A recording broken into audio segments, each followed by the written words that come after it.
todos. Vamos desfrutar da palavra de Deus nesse momento. Vamos dar sequência às nossas exposições. Antes eu gostaria de estender o meu abraço a todos os papais, aqueles que estão aqui, aqueles que irão nos ouvir, aqueles que estão embarcados, né? Temos aí o Leandro, Saulinho, membros da nossa igreja que não estão conosco. Como é precioso, né?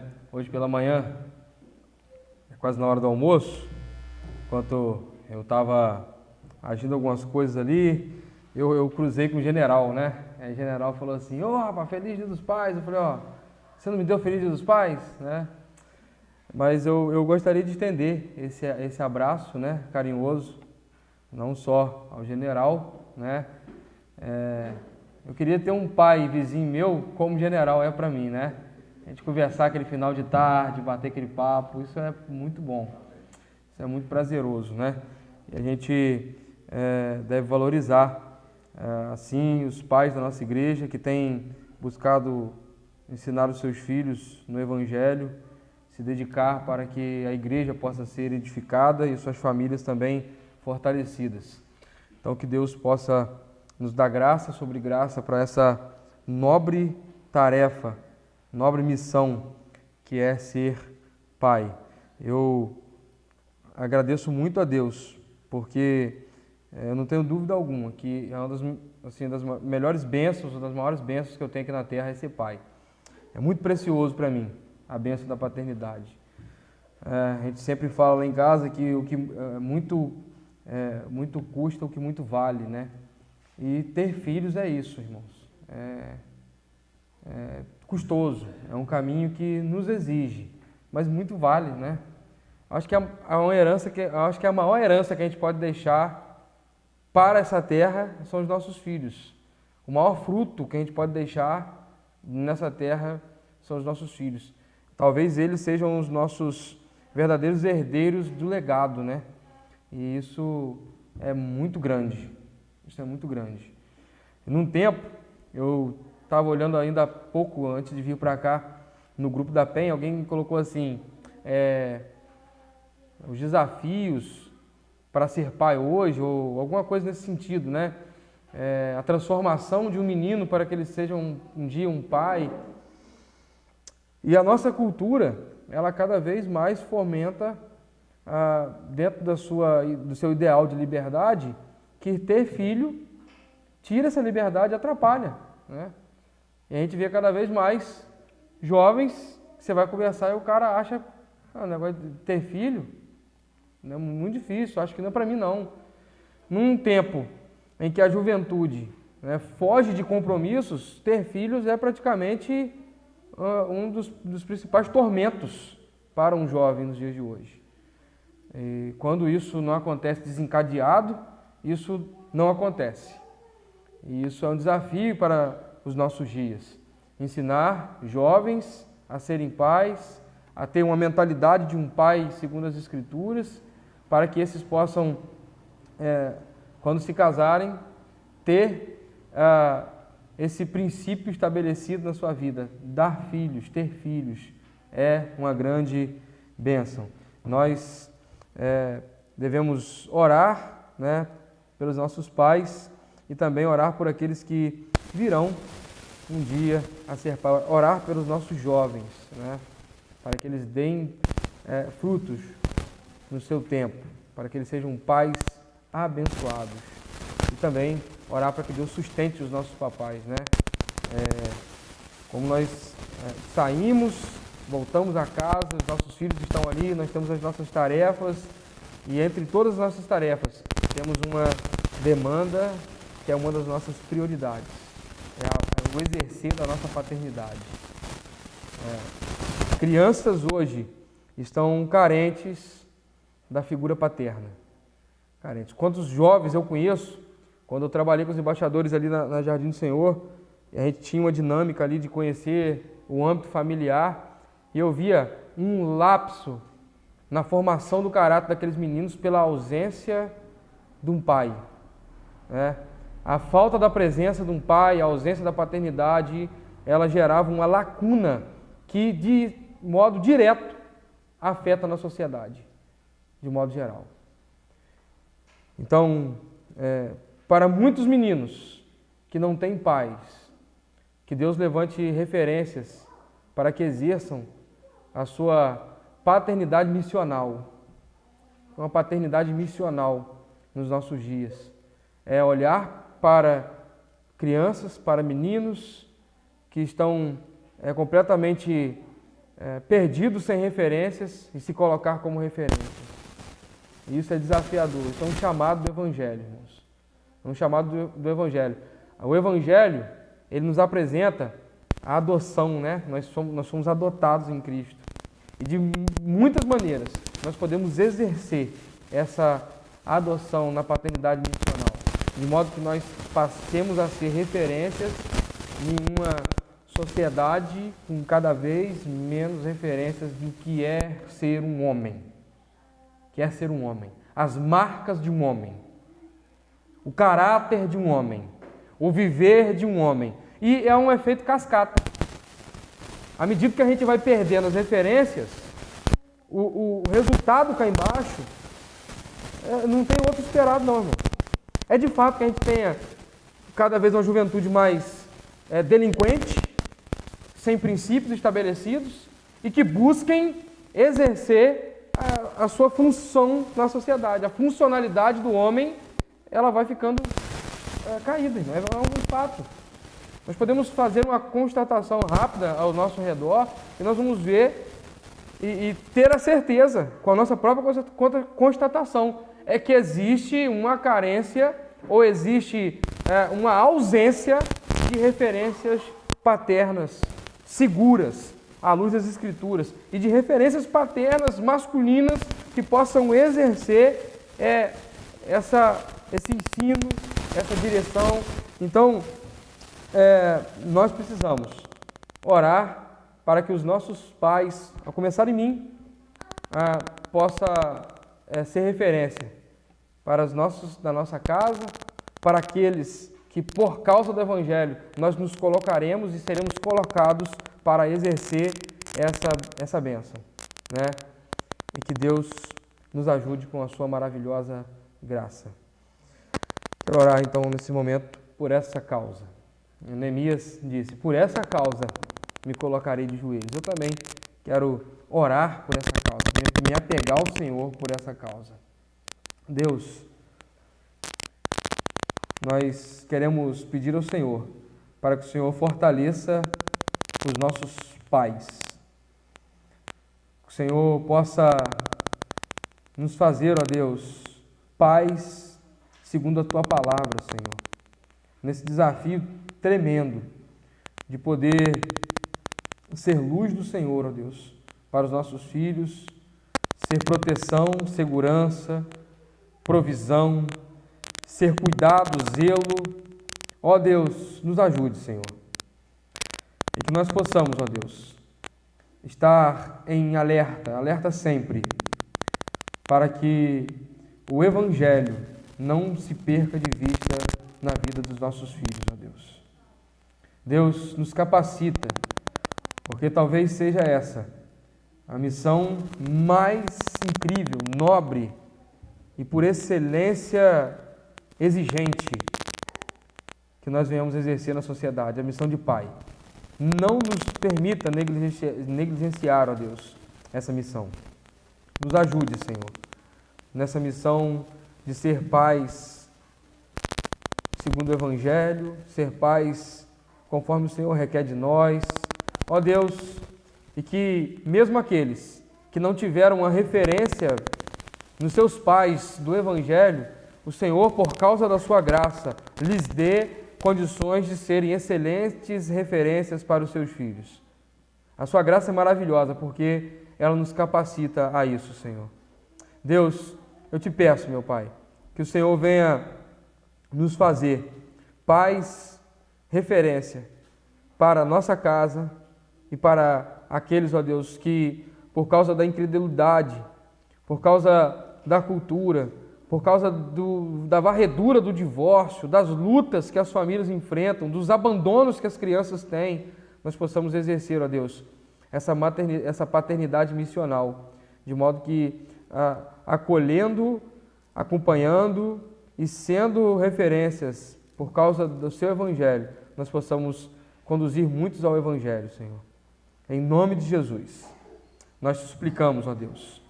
Dessa forma, amém e amém. Amados, então vamos dar sequência às exposições da carta aos Gálatas. Nós já adentramos no capítulo 5, esse é o penúltimo capítulo, onde nós temos já 2 sermões nesse capítulo, chegamos ao 3º nessa noite. E a carta aos Gálatas nos chama a atenção, de fato, porque é uma carta com um tom expressivo, um tom firme. Quando nós voltamos e olhamos os capítulos anteriores, não poucas vezes nós nos deparamos com a tentativa de alguns líderes de frustrar a mensagem pregada por Paulo e sempre tentando acrescentar alguma coisa ao Evangelho, que nós podemos chamar de legalismo. Os legalistas, os missionários judaizantes, eles estavam sendo legalistas porque eles estavam tentando proibir aquilo que o Evangelho não proíbe. E Paulo, ele escreve de modo bem contundente e firme para combater esses falsos ensinos, mas também para defender a suficiência do Evangelho. E a reboque, nós vamos observar o apóstolo Paulo fazendo uma defesa do apostolado. Nós podemos ver que diversas vezes nós vemos acréscimos sutis. É aquilo que está acontecendo na carta aos Gálatas, acréscimos sutis à graça de Deus.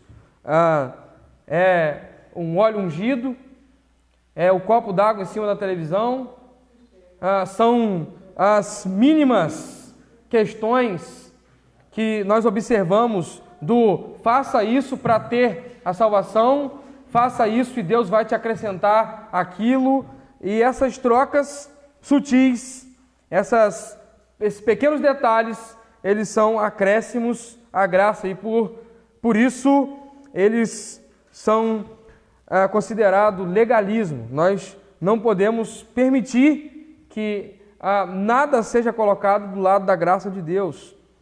O Timothy Keller diz: Cristo é tudo ou Ele é nada. Ou Ele é tudo na vida da igreja, ou Ele é tudo na vida do cristão, ou Ele é tudo para o cristianismo, ou Ele é absolutamente nada. No capítulo 1, versículo 8 e 9, a expressão do apóstolo Paulo é bem firme. Eu vou ler o texto que eu vou expor depois de fazer a minha abrangente introdução. Contudo, ainda que nós, ou mesmo um anjo do céu, vos anuncie um evangelho diferente do que já vos pregamos, seja considerado maldito. Conforme já vos revelei antes, declaro mais uma vez: qualquer pessoa que vos pregar um evangelho diferente daquele que já recebestes, seja amaldiçoado.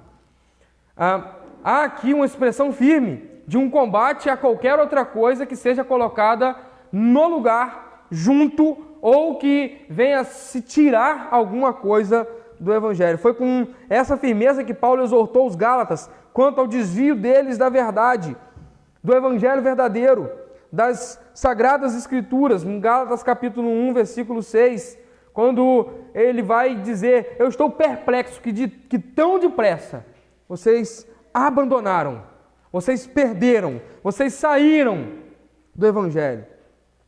Agora a exortação e a firmeza pastoral vai caminhar nas orientações práticas na vida centrada no Evangelho. O que é isso, irmãos? A primeira dobradiça da epístola demonstra aquilo que Cristo fez por nós e a suficiência de Cristo para nos salvar. A segunda dobradiça da carta, capítulos 5 e 6, são as exigências do Evangelho. É aquilo que o Evangelho requer daquele que foi salvo por Cristo.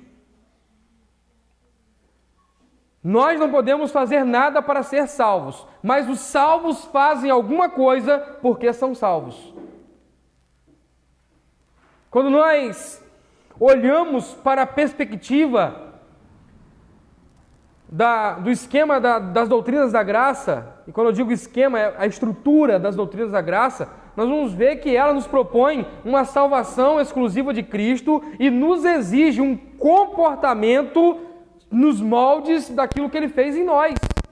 De fato que Cristo trabalhou em nós para nos salvar, e agora porque Ele trabalhou em nós, nós respondemos a tudo aquilo que Ele fez em nossas vidas. E é isso que o capítulo 5 e 6 de Gálatas está nos apresentando. Nas últimas duas pregações nós vimos que não se pode seguir a Cristo por um outro caminho que não seja a salvação pela fé somente, e que não podemos dar a qualquer outra coisa que temos ou fazemos os créditos por nossa salvação, mas há uma exigência, há um requerimento objetivo e prático do Evangelho. De modo, irmãos, que uma vida no Evangelho não é um comportamento subjetivo dizendo, eu creio em Deus, eu sou abençoado, em nome de Jesus vai dar tudo certo, eu estou firme com Cristo.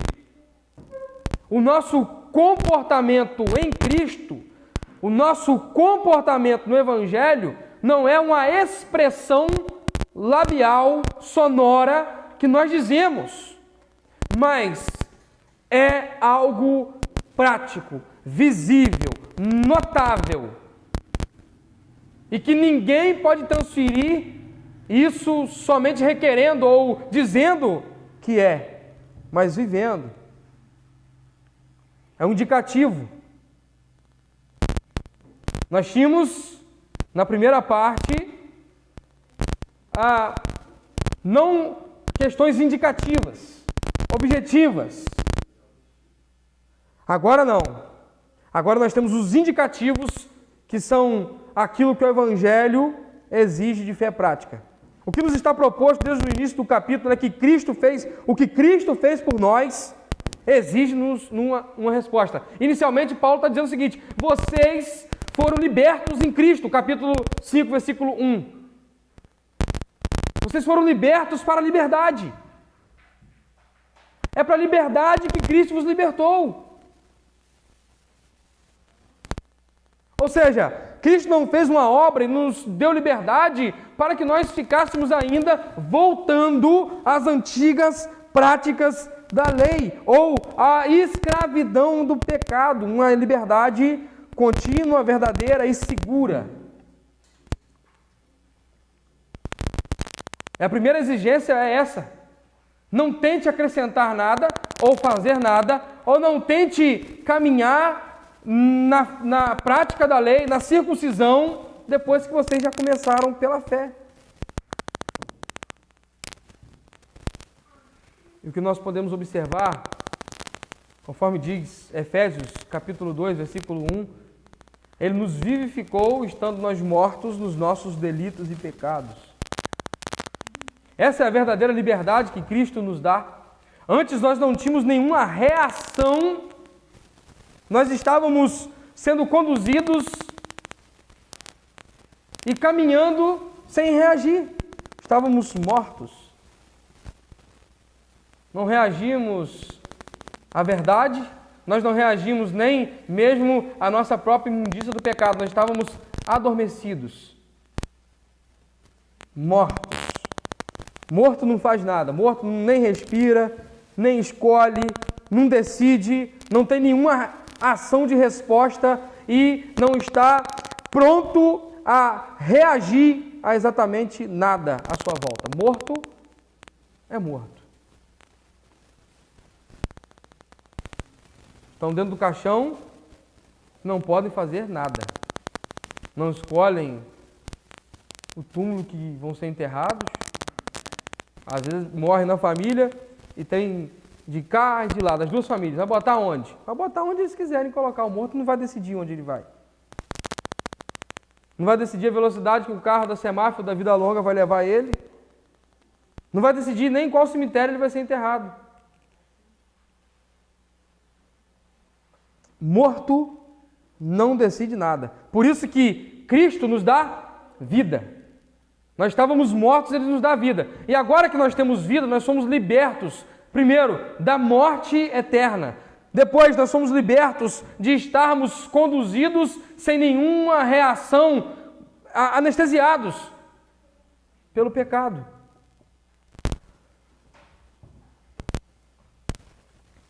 Aqueles que foram salvos por Cristo, por sua obra suficiente, agora estão vivos para Deus e não precisam de nada para lhes sustentarem nessa salvação, a não ser a perspectiva do que Cristo fez e continua operando nos seus corações para os santificar. Gálatas capítulo 3, versículo 3, nos diz isso. Gálatas capítulo 3, versículo 3. Depois o capítulo 5 também continua nos trazendo essa mesma ideia. Estais enlouquecidos assim, a ponto de, tendo começado pelo Espírito de Deus, estar desejando agora vos aperfeiçoar por meio do mero esforço humano? Nós não podíamos. O Espírito operou e agora nós queremos andar pelos nossos próprios esforços. Aí o capítulo 5 ainda nos traz, no versículo 2 e 3, essa mesma verdade. Eu, Paulo, vos afirmo que Cristo de nada vos servirá se vos deixar de circuncidar. E outra vez declaro solenemente a todo homem que se permite circuncidar, que ele, desse modo, fica obrigado a cumprir toda a lei.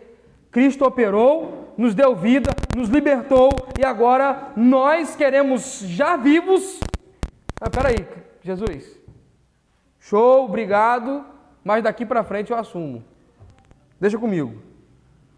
Os Gálatas estavam se perdendo, porque na verdade eles começaram, depois de terem sido alcançados por Cristo, acrescentando algumas pequenas coisas à sua vida. Se Cristo fez toda a obra para nos salvar, agora que fomos salvos e alcançados por Ele, nós não precisamos, irmãos, nos ancorar em muleta alguma para o nosso sustento na fé.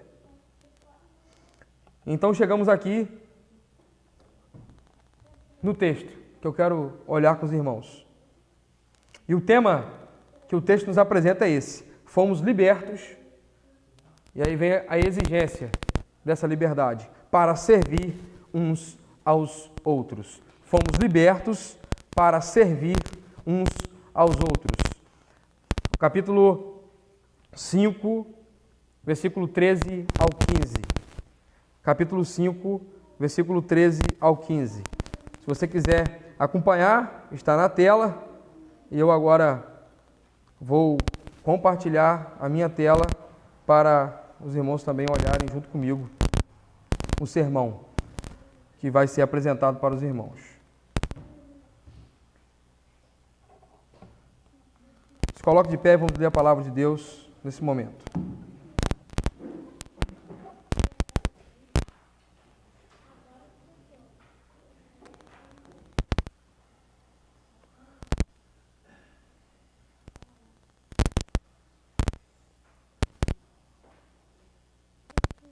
Capítulo 5, versículo 13, 14 e 15. Caros irmãos, fostes chamados para a liberdade. Todavia, não useis da liberdade como desculpa para vos franquear a carne. Antes, sede servos uns dos outros mediante o amor, pois toda a lei se resume num só mandamento, a saber: amarás o teu próximo como a ti mesmo. Porém, se mordeis e devorais uns aos outros, cuidado, para não vos destruirdes mutuamente. Até aqui, podeis assentar. É um texto, irmãos, que nos chama a atenção por alguns pontos objetivos que eu não pretendo dar rodeios neles. Eu quero explicar e aplicar de modo objetivo. Eu quero ir ao texto porque o texto está nos apresentando, no primeiro ponto, Porque vós, irmãos, esse porquê, junto e sem acento, é uma explicação a algo que Paulo já trouxe anteriormente, ou ele é colocado no início de uma resposta. Colocado no início de uma resposta. Como Paulo está escrevendo uma carta, é óbvio que não teve uma pergunta depois daquilo que Paulo acabou de escrever.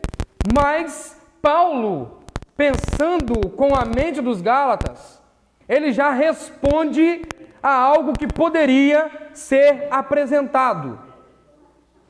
E então, Paulo, se nós olharmos os versículos anteriores, quando Paulo, no versículo 12, diz assim: quem me dera que se castrassem aqueles que vos estão confundindo, aqueles que estão trazendo confusão no meio de vocês.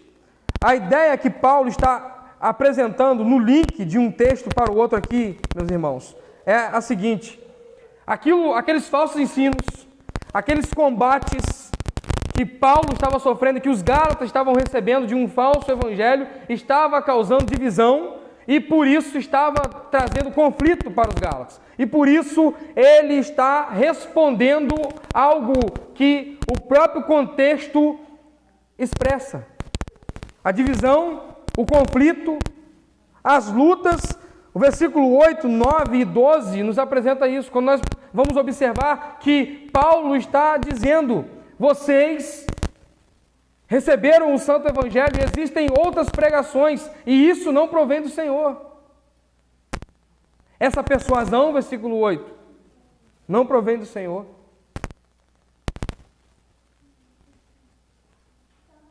Aquelas disputas: vou me circuncidar, eu não vou me circuncidar, está errado, isso eu não gostei, eu não vou fazer isso que a lei exige. Aqueles falsos pregadores, ou aqueles pregadores judaizantes, estavam trazendo disputa, conflito, e isso iria, sem dúvida alguma, trazer divisão. E ele então começa respondendo: pois vós, irmãos, não devem viver dessa maneira. Vocês não devem andar de um modo que seja um modo confuso, cheio de conflito. A resposta que Paulo vai expressar nos versículos 13, 14 e 15 é algo que o contexto dos versículos 1 ao 12 nos apresenta. A falsa doutrina divide. A falsa doutrina traz confusão. Falsos ensinos produzem rebeldia, ao invés de edificação. E por isso o chamado dos versículos 13, 14 e 15 está colocado como uma resposta de Paulo àquilo que estava acontecendo no meio dos Gálatas. Segundo ponto: pois vós, irmãos, fostes chamados à liberdade. A liberdade que Cristo nos garante. Não é a liberdade que nós nos levantamos e dizemos: olha, eu sou livre, eu quero fazer do meu jeito, eu posso ser assim. É uma liberdade que Cristo nos garante. Por isso que o versículo 1 do capítulo 5 diz: Cristo vos libertou para que de fato vocês sejam livres. Ele coloca a liberdade do crente não segundo os seus próprios méritos e não que eles podem viver de qualquer maneira, de batendo no seu peito e falando: eu sou livre, viva a liberdade.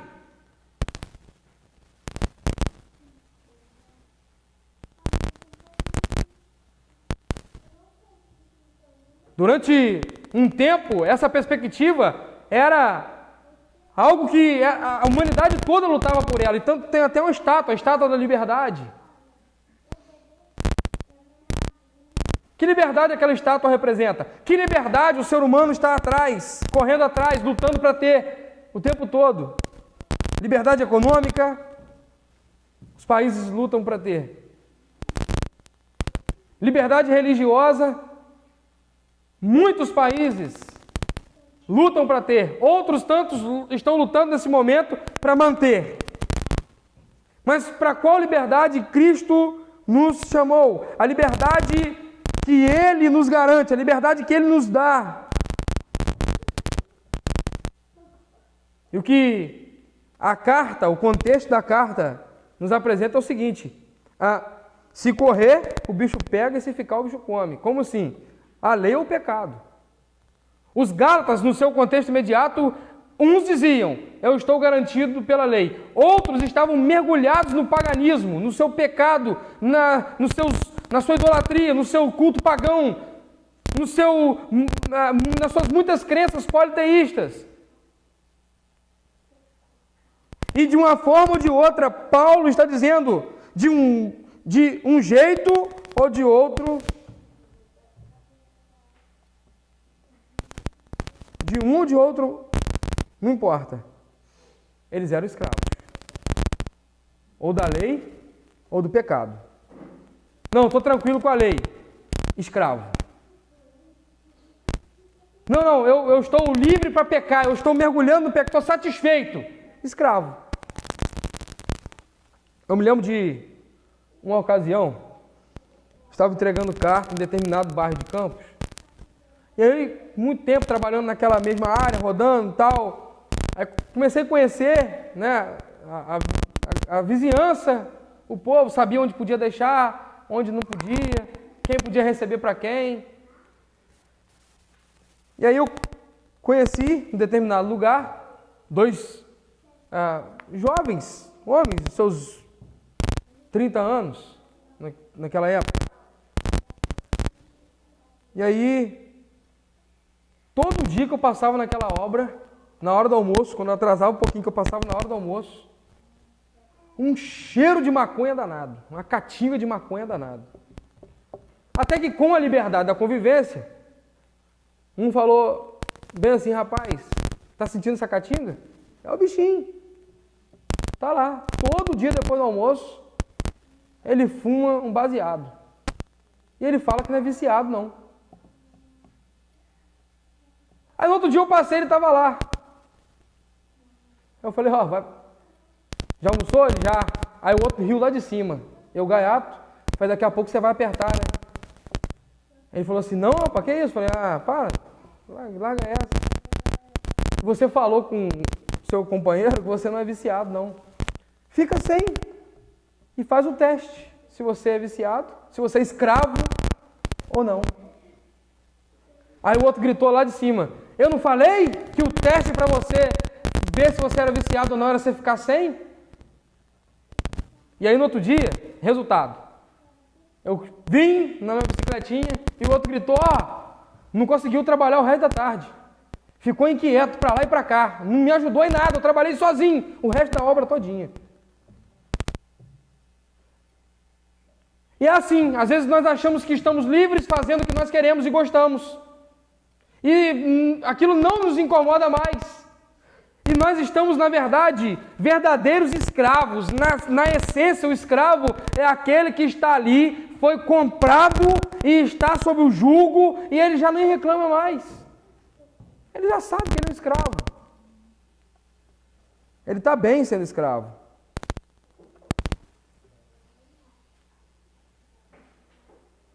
Tanto nos rudimentos do mundo, ou tanto na escravidão da lei. Eles estavam sendo aprisionados de alguma maneira. Por isso que a Bíblia nos diz que Cristo veio, preste atenção nisso, resgatar. Gálatas capítulo 4, versículo 4 e 5. Todavia, quando chegou a plenitude dos tempos, Deus enviou o seu Filho, nascido de mulher, nascido também debaixo da autoridade da lei, para resgatar os que estavam subjugados pela lei, a fim de que recebêssemos a adoção de filhos. Ele deu a sua vida em resgate. Quem precisava de resgate para ter liberdade? Escravos. Nós, vivendo a nossa vida do nosso jeito, seguindo para onde a gente bem entendia, precisávamos de resgate. Cristo deu a sua vida, porque há um só Deus e um só mediador entre Deus e o ser humano, Cristo Jesus, homem. Ele se entregou em resgate por todos, para servir de testemunho a seu próprio tempo. 1 Timóteo capítulo 2, versículos 5 e 6. em resgate. Marcos capítulo 10, versículo 45, o Filho do Homem veio não para servir, mas para servir e dar a sua vida, dar a vida em resgate por muitos. Esse texto de 1 Pedro capítulo 1, versículo 18 a 21, é maravilhoso. Preste atenção. Pois estáis cientes de que não foi mediante a valores perecíveis como prata e ouro que fostes resgatados. O que é que se fazia para livrar um escravo? Você ia lá e pagava por ele. Só um parênteses. A história dos batistas tem um ponto importantíssimo. Se Ezequiel não passou ainda, ele vai passar no livro que ele está lendo. Quando os missionários foram para a Bahia, plantar uma igreja na Bahia, eles começaram evangelizando e os senhores vinham aos cultos. E os escravos também vinham aos cultos. E começaram a plantar a igreja, o casal Beckburg, o missionário Salomão Luiz Ginsburg e o ex-padre Antônio Teixeira de Albuquerque, o primeiro pastor batista brasileiro, um ex-padre. Eles pregavam, muitos senhores, mas um número muito expressivo de escravos também estavam cultuando. De repente, sumiram todos os escravos dos cultos. E aí os missionários começaram perguntando o que está acontecendo, cadê os escravos? Cadê o irmão fulano, e o outro? Não, ele não pode vir não. O Senhor dele proibiu. Ele não pode vir. Os missionários se mobilizaram e pagaram por aqueles escravos. Eles compraram aqueles escravos dos seus senhores, os escravos que estavam servindo naquela igreja, seguindo a Cristo naquela igreja, que estavam indo àquela igreja, para que eles pudessem ter a liberdade de cultuar. Pagaram prata e ouro. E era isso que se fazia para se ter ou comprar ou adquirir a liberdade de um escravo. Olha, eu quero que aquele ali não seja mais escravo. Eu pagava o senhor dele e ele estava livre, estava tudo certo. Não foi mediante a valores perecíveis como prata e ouro que fostes resgatados do vosso modo de vida, vazio e sem sentido, legado por vossos antepassados, mas fostes resgatados pelo precioso sangue de Cristo, como de cordeiro, sem mácula ou defeito algum, conhecido de fato antes da criação do mundo, porém revelado nesses últimos tempos em vosso favor. Por intermédio dele, credes em Deus, que o ressuscitou dentre os mortos e o glorificou, de modo que a vossa fé e a esperança estão firmadas em Deus. Ele nos pagou, Ele nos comprou. Nós somos livres por quê? Porque Cristo derramou o seu sangue e nos comprou da escravidão dos nossos pecados. Foi por causa do precioso sangue.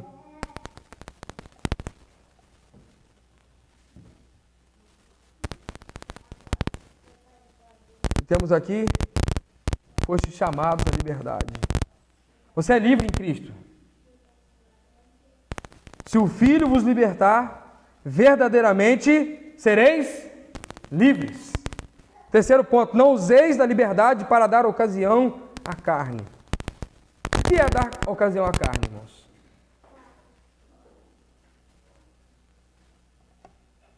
Primeiro, viver no pecado. Romanos capítulo 6, versículo 1 ao 4, nós vamos ler esse texto.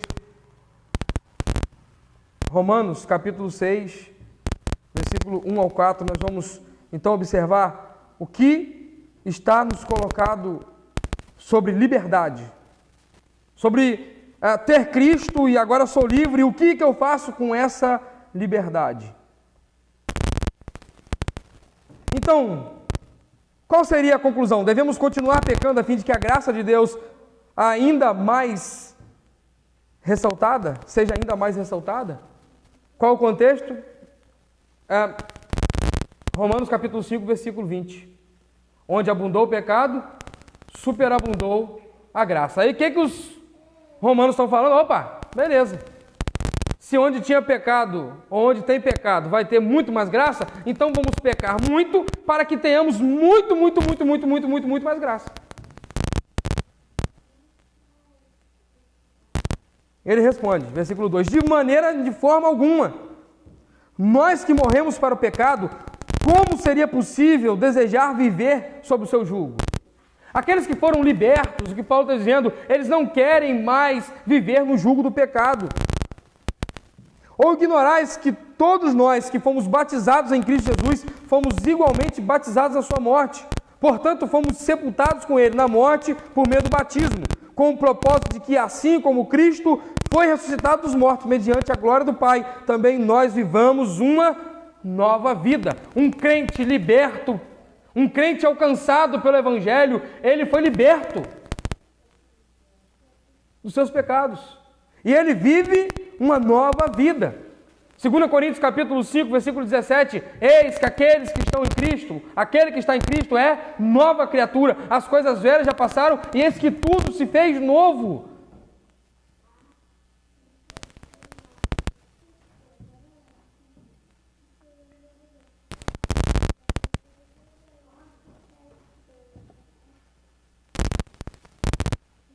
Viver no pecado não é uma característica de alguém que foi liberto por Cristo.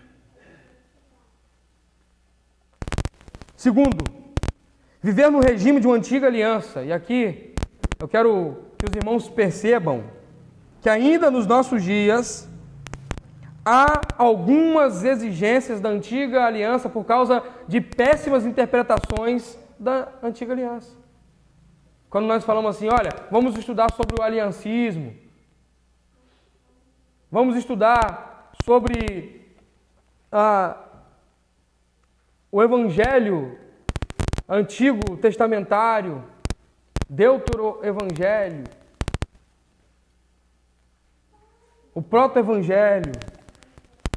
É para que esse tipo de movimento dos nossos dias não nos afete. O que temos hoje? Algumas interpretações completamente equivocadas a respeito da lei, dos estatutos, dos mandamentos do Senhor. Quando não se separa o que é lei cerimonial, o que é uma lei civil estabelecida em Israel, e o que é uma lei moral que carrega em si o caráter de Deus. Quando não sabe se separar lei cerimonial de lei moral, você pega o pacote todo e aplica a exigência de tudo aquilo para o cristianismo hoje, para a nova aliança. Nós vemos isso pertinho da gente. Olha, tem que guardar todos os mandamentos para ser salvo. Cristo salva, mas se não guardar os mandamentos não tem condição.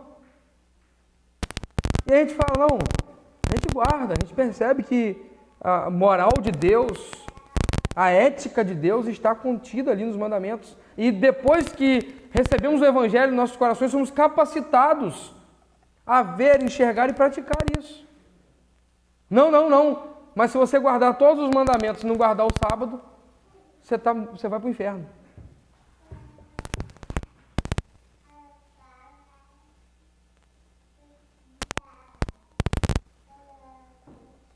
Não consegue identificar que Cristo, em Cristo, presta atenção nisso, há um ensino exato da prática da lei. Por isso que Cristo vai expressar que não veio abolir a lei. Paulo vai expressar sobre o que Cristo veio fazer. Ele não veio abolir a lei, mas cumprir. Cumprir a lei moral para nos expressar o verdadeiro caráter de Deus, nunca antes vivido na essência plena, senão em Cristo, o homem 100% Deus e 100% homem. Ele viveu o caráter de Deus expresso a nós quando veio aqui. E a lei em Cristo também foi vivida para que naquilo que nós não tínhamos condições nunca de chegar à sua plenitude, ela fosse satisfeita. E quando você olha, por exemplo, vamos guardar o sábado. Por que nós, crentes do século 21, que vivem no Brasil, por exemplo, não guardamos o sábado? Porque não faz o menor sentido no nosso calendário. Olha, mas está escrito lá no Antigo Testamento, e está escrito na profecia de Daniel, que se mudar o dia, vão ficar de fora. Vão ser Babilônia, e não igreja. Sabe por que não faz sentido, irmãos? Porque a exigência, preste atenção, do sábado foi cumprida em Cristo. E Ele é, para nós, a revelação plena do sábado, o sabá. Aquilo que era cerimonial, aquilo que tinha um ensino de cerimônia, ou uma exigência de cerimônia, ficar um dia todo sem fazer nada para glorificar a Deus, ou na meditação, no descanso. Agora em Cristo, nós temos esse verdadeiro descanso, essa satisfação plena.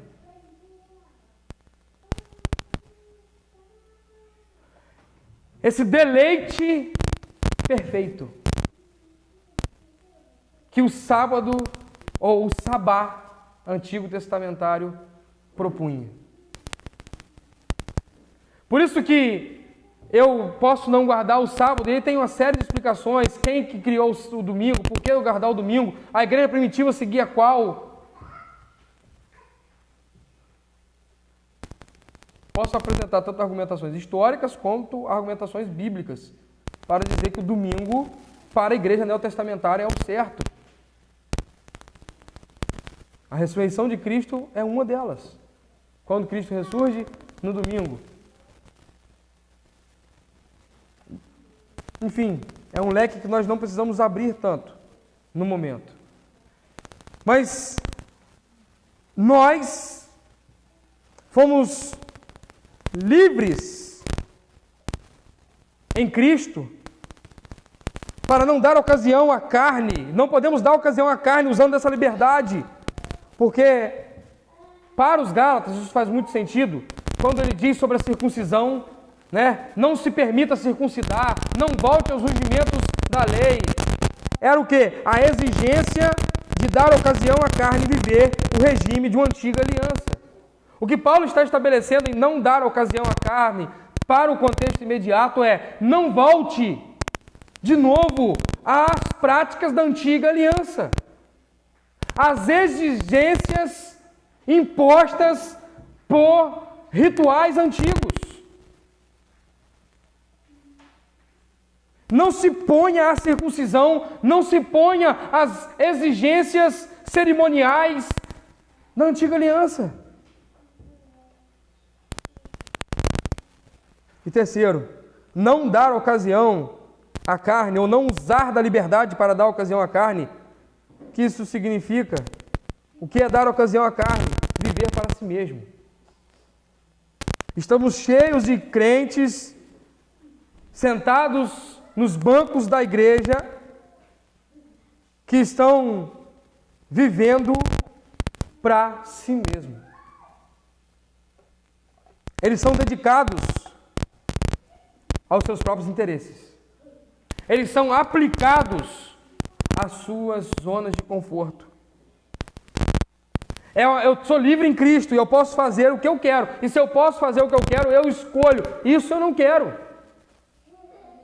Me envolver com a igreja, eu não quero. Ajudar, isso, aquilo. Não, isso eu faço, isso eu não faço. Eles estão usando da liberdade para dar ocasião à carne, ao conforto de suas carnes. Eles querem ficar confortáveis, eles não querem ser exigidos.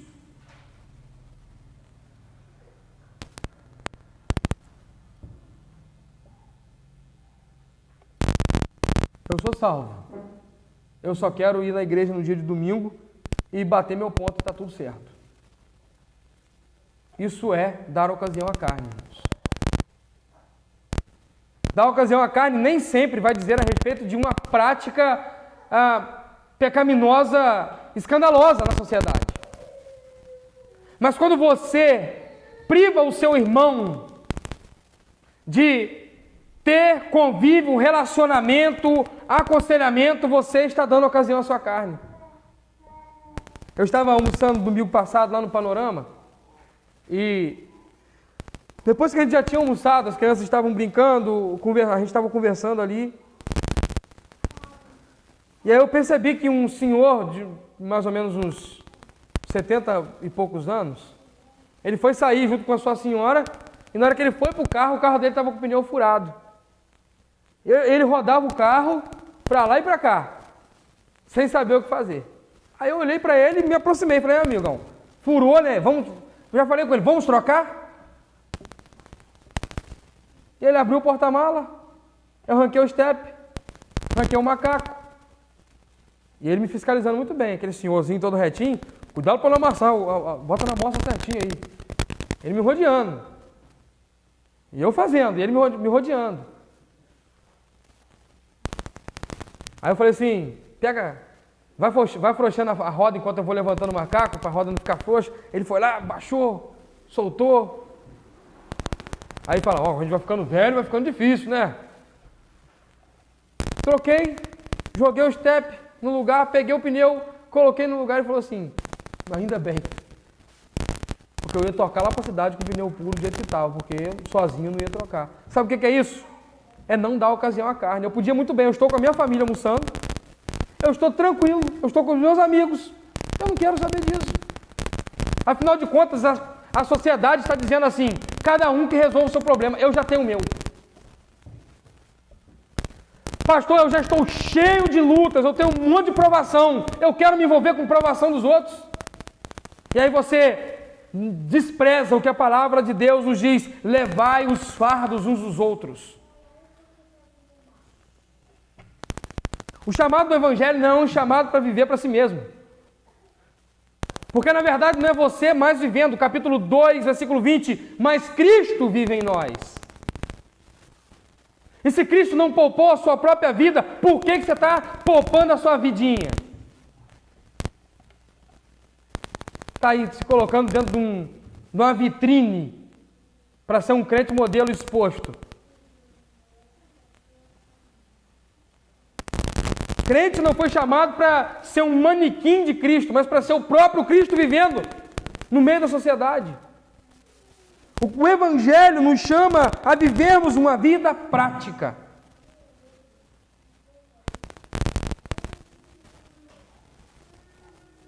Dar ocasião à carne é também quando nós vivemos para nós mesmos.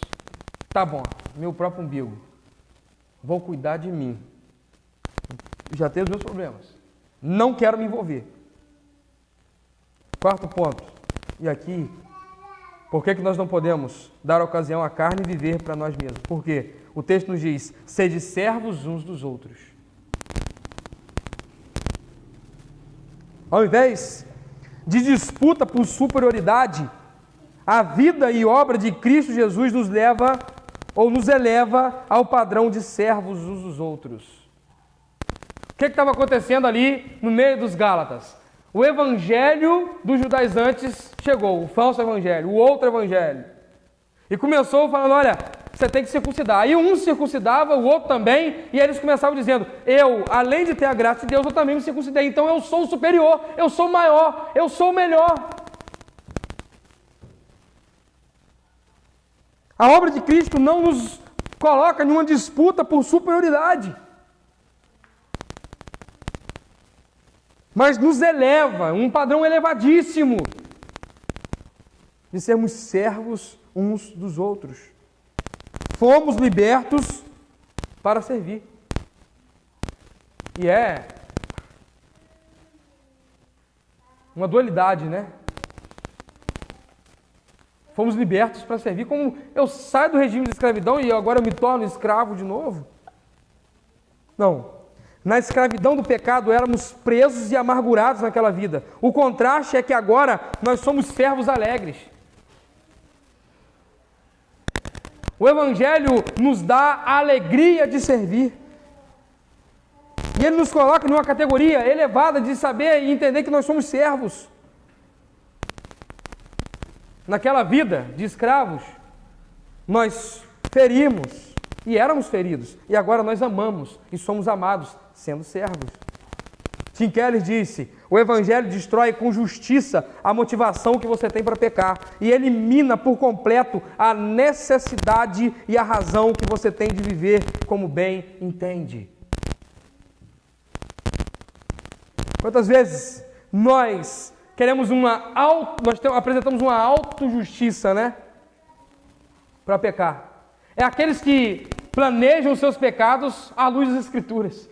Eles acham os textos, encaixam os textos e preparam o campo todo para pecar em paz, tranquilo. Não. Eles já têm a desculpa prontinha. Quer ver um texto que um monte de crente usa para pecar? Pastor, o espírito está pronto, mas a carne é fraca. Quantas e quantas vezes já escutei esse discurso? Depois de ir conversar com alguém que era encurralado, e isso é diferente de confessar pecado. Confessar pecado é quando alguém livremente te procura e confessa. Não é quando você cerca o cara, não. Você está percebendo o pecado e você começa a cercar. Você vai cercando, vai botando ele no canto, vai encurralando ele. Aí ele não tem mais saída, ele fala do pecado. Isso não é confissão de pecado, não, irmãos.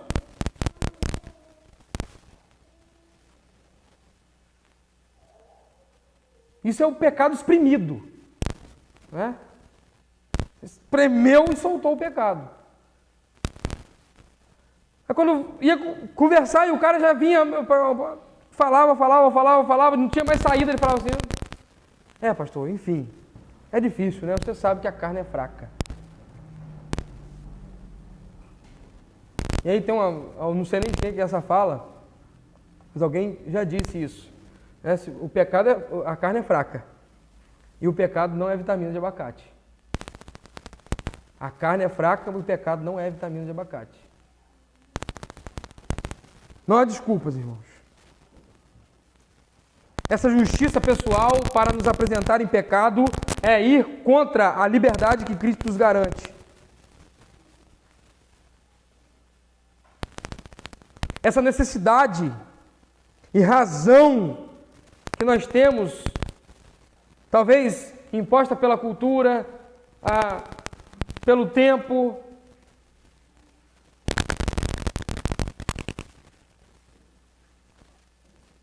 afinal de contas nós vivemos num tempo que as pessoas vêm com o discurso pronto, os tempos são outros.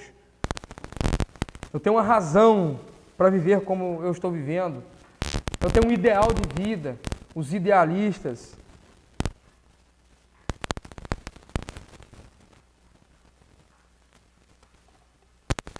Eu quero viver a filosofia de Cazuza, né?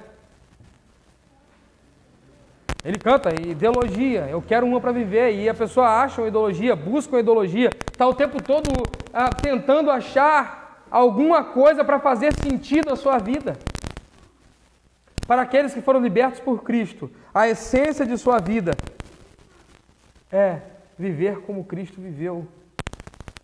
E Cristo serviu, sendo Ele o Senhor dos Senhores. Quinto ponto, eu quero terminar aqui.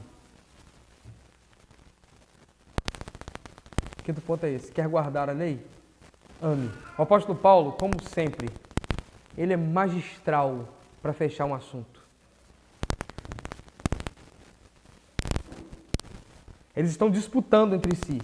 Quem é mais, quem pode mais, quem tem mais. Paulo aborda a situação e diz: olha, vocês foram libertos. Cristo trabalhou para os libertar, para lhes dar a verdadeira liberdade. E porque vocês foram libertos, agora vocês devem servir uns aos outros. Ele está minando aquela prepotência que eles estão colocando ali, batendo no peito e dizendo: olha, eu sou maior, eu posso mais. E aí Paulo vem quebrando: olha, não é por aí não. servir, está em submissão.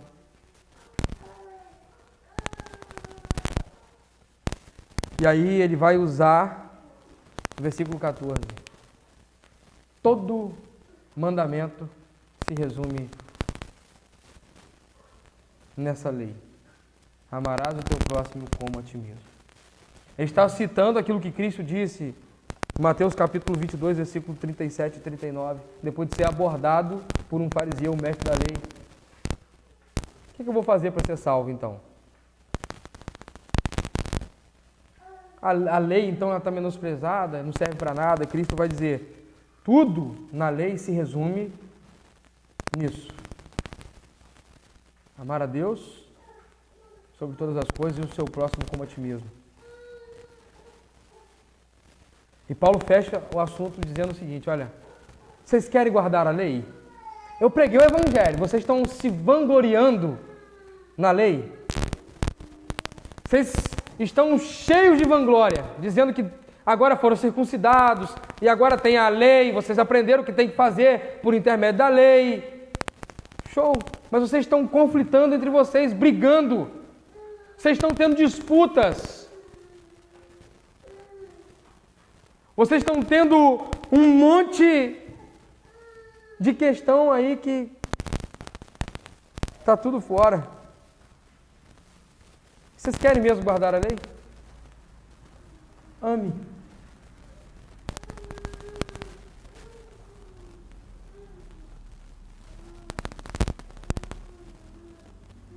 O texto é esse aqui, irmãos, olha.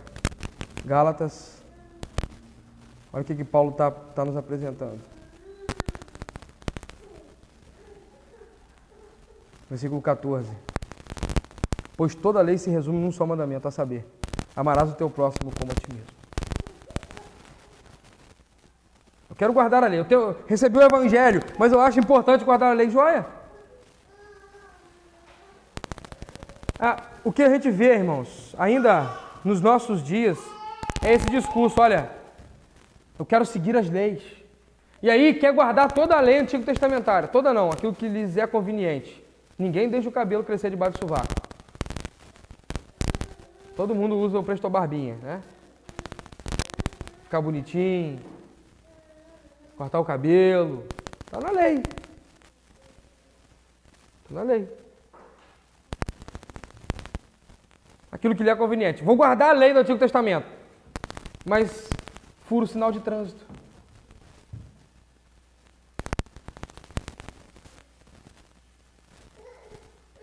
Quero guardar a lei do Antigo Testamento, mas eu procuro as brechinhas para fugir do leão da Receita Federal. Se eu achar uma esquivinha,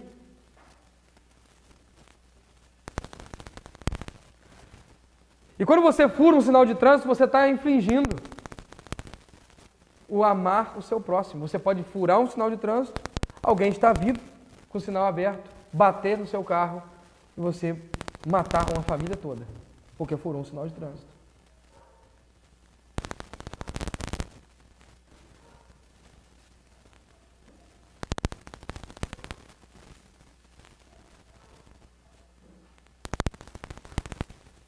Mas podemos encher a boca e dizer, eu guardo a lei.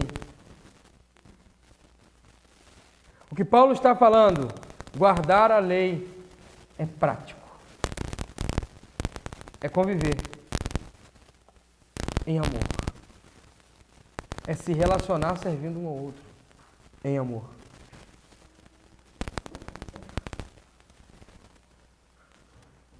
Romanos, capítulo 13. É o último texto que eu vou ler, não vou ler os demais. Romanos 13, versículo 8 ao 10.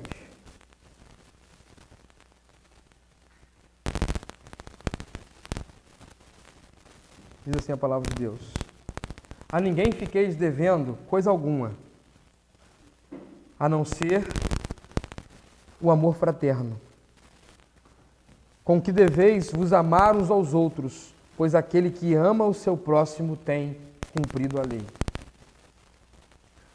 Portanto, Os meus mandamentos: não adulterarás, não matarás, não furtarás, não cobiçarás, bem como qualquer outro preceito, todos se resumem neste mandamento: amarás o teu próximo como a ti mesmo.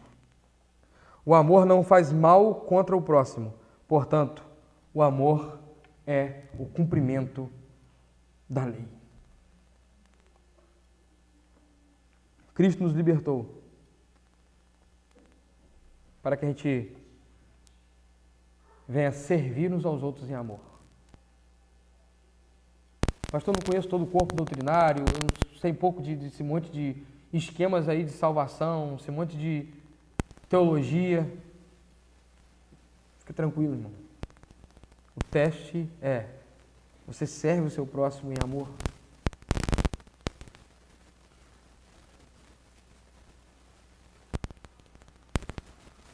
Eu não posso impor ou exigir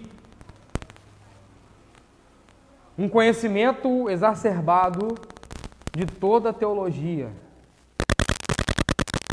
registrada, escrita e estudada até hoje. Mas o Evangelho nos exige que nós venhamos servir uns aos outros em amor. O versículo 15, o apóstolo Paulo fecha como se um murro bem na boca do estômago dos Gálatas. Ele diz: vocês devem servir uns aos outros. Vocês devem amar o próximo, se amarem.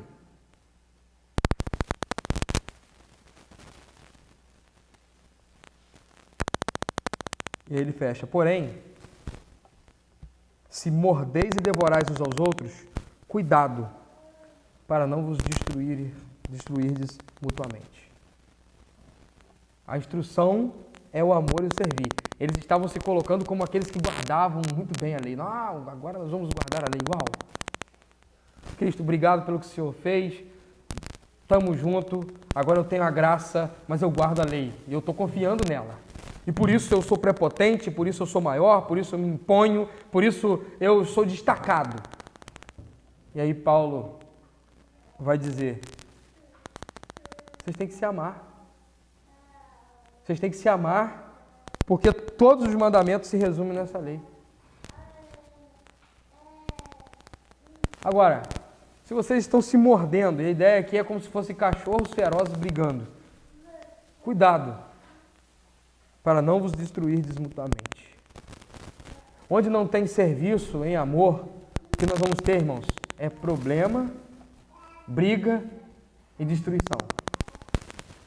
Destruímos uns aos outros, destruímos o nosso testemunho, destruímos o caráter de uma igreja viva, ativa, atuante. Se não tem amor, não precisamos dizer que estamos guardando a lei. Se nós disputamos quem é que obedece mais, eu obedeço 10 leis, você obedece só uma, você obedece só duas, eu obedeço 10. Destruição. Paulo diz: toma, gancho de esquerda. Vocês estão se devorando e estão dizendo que estão guardando a lei? Vocês estão se destruindo. Não tem amor. Na próxima série nós vamos ver quem é que vive em amor e como viver em amor. Na próxima pregação dessa série. Quero orar com os irmãos.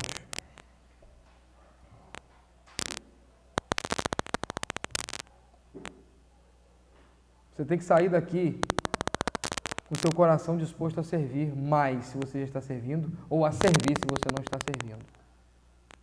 Você tem que sair daqui nessa noite pronto para reagir àquilo que Cristo fez na sua vida.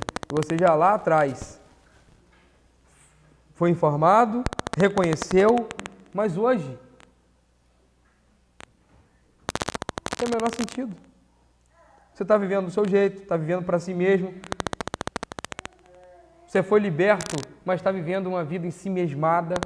Você foi liberto, mas está vivendo uma vida no pecado.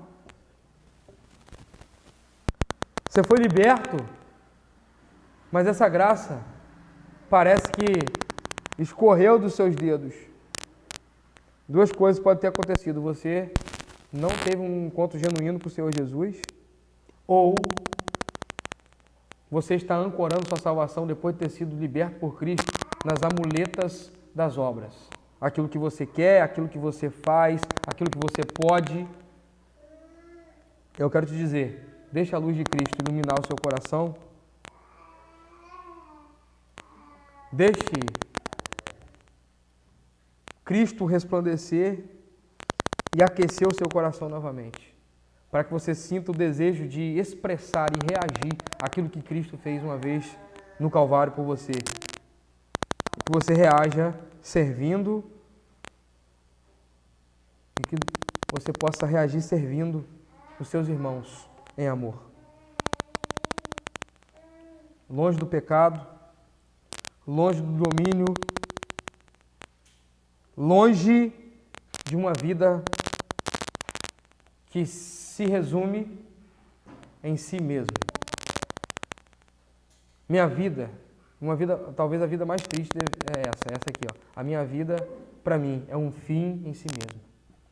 Eu quero realizar os meus sonhos, eu quero construir tudo que eu tenho para construir aqui nessa terra, eu quero atingir todos os meus objetivos e no final é só isso. É só isso. Não tem eco nenhum eterno. Servir a Cristo, servir o próximo, é ecoar para a eternidade. É fazer que a vida tenha um verdadeiro sentido, significado. Servir em amor, se dedicar de modo zeloso e poder ser Cristo para a vida de outro. Deixar Cristo viver na sua vida, para que, através da sua vida, outros sejam edificados. Deus, essa é a sua palavra, Deus. Nós pedimos que o Senhor venha, com a ação do seu Espírito Santo, aplicá-la fortemente em nossos corações e que de modo muito claro, perceptível, nós possamos nos avaliar, olhar para dentro de nós, organizar o nosso viver, de modo que esse viver seja um viver para servir em amor o nosso próximo. Isso é resultado da sua graça, somente o Senhor pode fazer isso conosco. Porque por nós mesmos nós queremos viver para a nossa própria glória, segundo os nossos próprios ideais, buscando nossa própria satisfação. Mas o Evangelho nos propõe viver para a glória de Deus, satisfazendo a vontade de Deus, e que não venhamos ter um fim em nossa vida, ter um fim em nós mesmos, mas o fim de nossa vida seja glorificar o Seu nome, servindo o nosso próximo, Senhor. Nos ajude, Deus. Nos ajude, em nome de Jesus, a amar, a servir e a Te glorificar. Assim nós oramos. Amém e amém.